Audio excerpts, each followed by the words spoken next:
Keir Starmer lecturing people about being unpatriotic is a joke, isn't it? I mean, the guy is he comes from the strand of left-wing thinking that hates our country.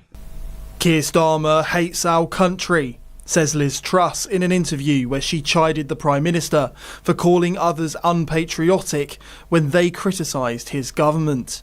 You know, that loves international institutions like the UN, international law, the EU. That is Starmer. You know, he hates our country, and he comes from a long line of the left who think that way.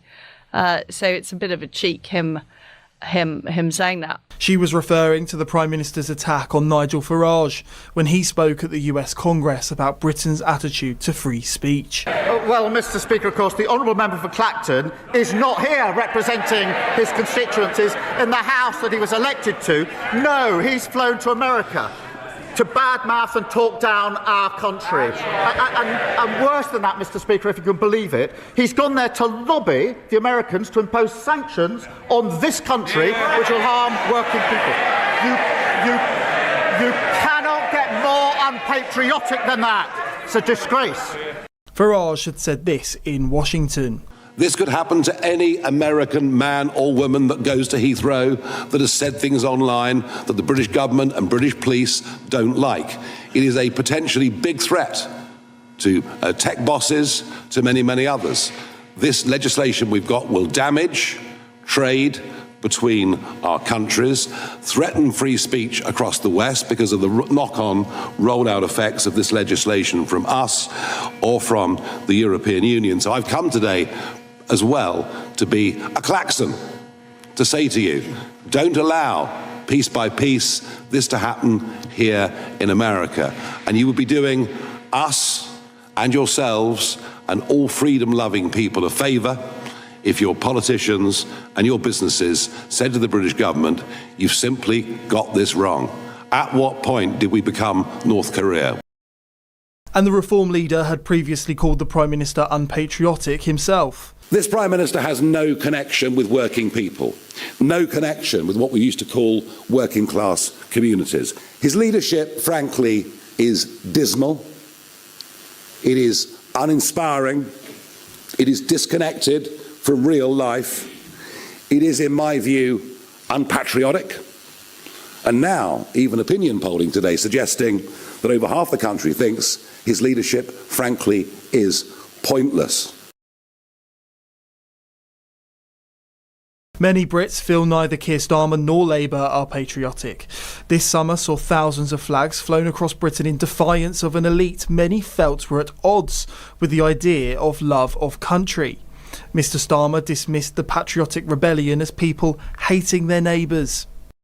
And to those who say that the only way to love your country is to hate your neighbour because they look different, I say, not only do we reject you, we know that you will never win, because the British values we stand for, not just the rule of law, but a love for this country and our neighbours, the respect for difference under the same flag, that is stronger than bricks, and you know it. It's what you cannot stand about our country, our reasonable, tolerant country, but it's absolutely who we are. Just as the Prime Minister cast those demanding answers for the grooming gang scandal as far right. And when politicians, and I mean politicians, who sat in government for many years, are casual about honesty, decency, truth and the rule of law, calling for inquiries because they want to jump on a bandwagon of the far right.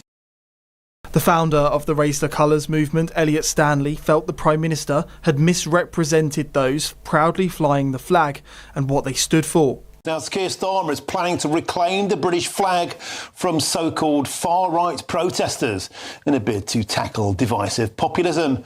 In a speech expected to be delivered later this week, we believe on Friday, the Prime Minister will reinforce that the St George's and the Union flags are for every citizen and should be inclusive, symbols of unity. Now, the move follows a recent demonstration, of course, where hundreds of thousands waved British flags at a rally led by Tommy Robinson, the Unite the Kingdom March in London.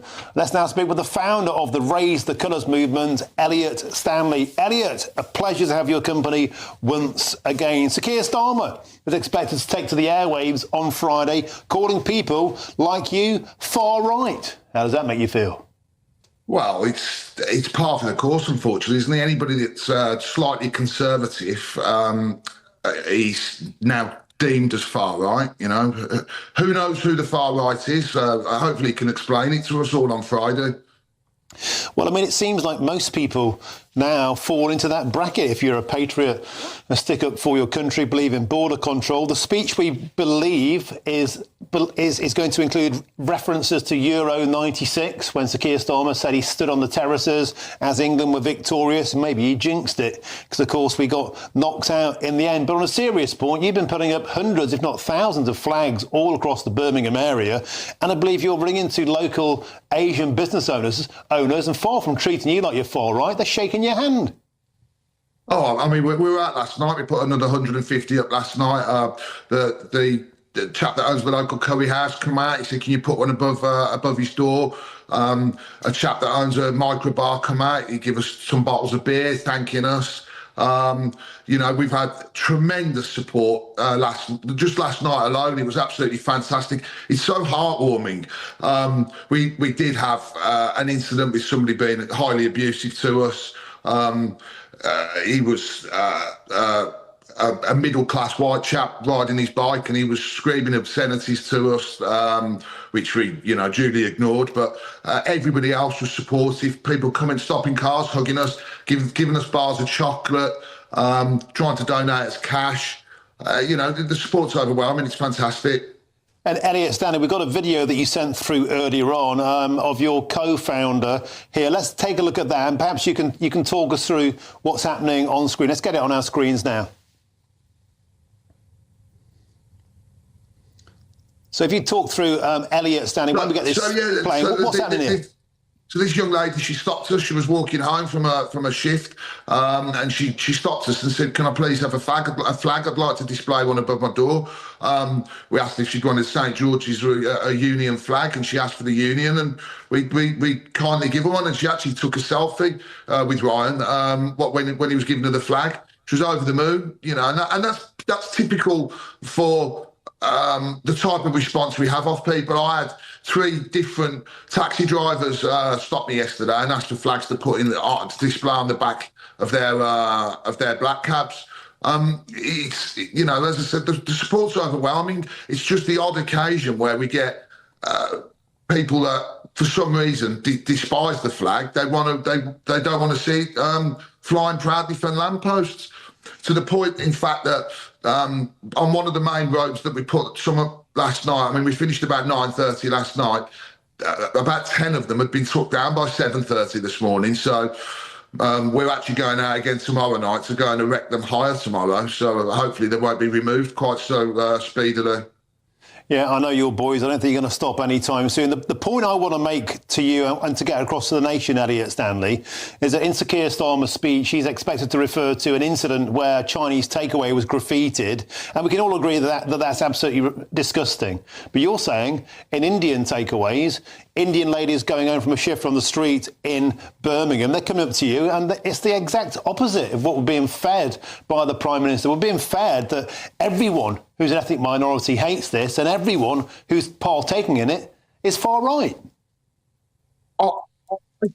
The 3 taxi drivers stopped me last night. All of them were Asian. I had a Muslim chap come up to us last night. He explained that he was Muslim. That's how I know he was Muslim. And he was so for what we're doing.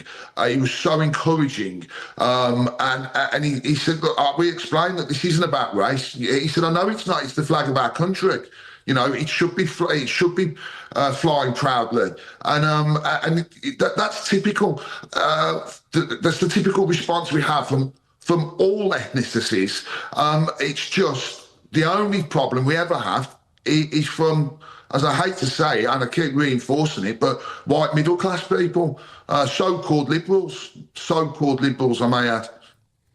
OK, well, look, let's leave it there. Thanks once again for joining us and sharing those pictures and those videos. It's an absolute pleasure. Elliot Stanley, and give my regards to your pal Ryan there back in Brum. Thank you very much. Nick Dunning, GB News.